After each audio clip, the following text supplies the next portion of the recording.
Kangal करीबन खे हो कांगल करीबन के वञी चइजो ख़ासि ख़बर अली गुल आहियां अव्हां जी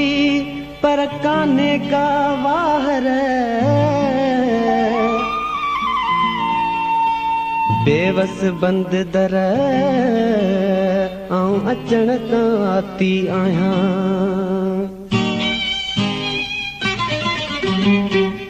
कां कंदा वञो था कांगा कयूं कतारूं कां कंदा वञो था कांगा कयूं कतारूं मुंहिंजे मारुनि खे ॾींदा मुंहिंजे संगिन खे ॾींदा वञिजो मुंहिंजूं मयारूं कां कंदा वञो था कांगा कयूं कतारूं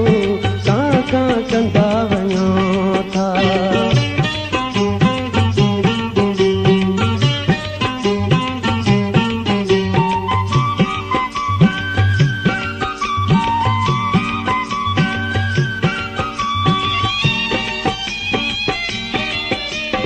माथी ॾिसां तव्हांखे जितड़े रसो वसो था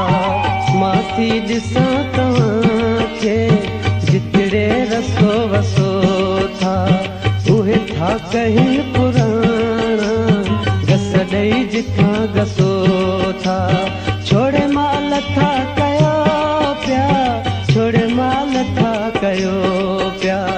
सेठी ॿुधां तव्हां कां कंदा वञो था कांगा कयूं कतारूं कां कंदा वञो था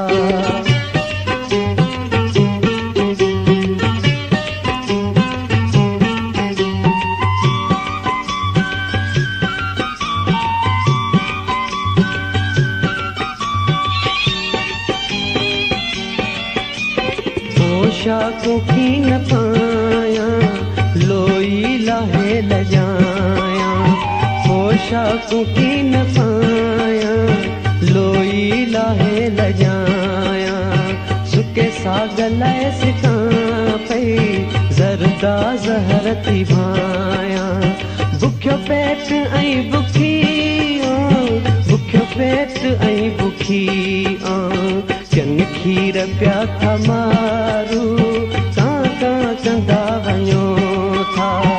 कांगा कयूं कतारूं कां कंदा वञो था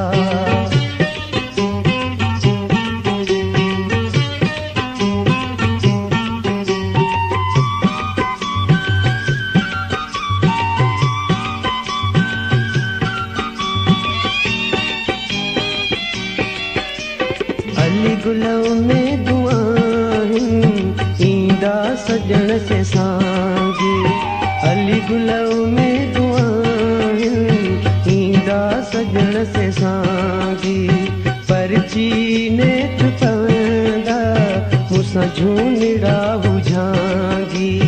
वठी साण मूंखे हलंदा वठी साण मूंखे हलंदा उठड़न संधियूं महारूं कां कंदा वञो था कांगा कयूं कतारूं कां कंदा वञो था कांगा कयो कतारूं मुंहिंजे मारुनि खे ॾींदा मुंहिंजे संगिन खे ॾींदा वञिजो मुंहिंजो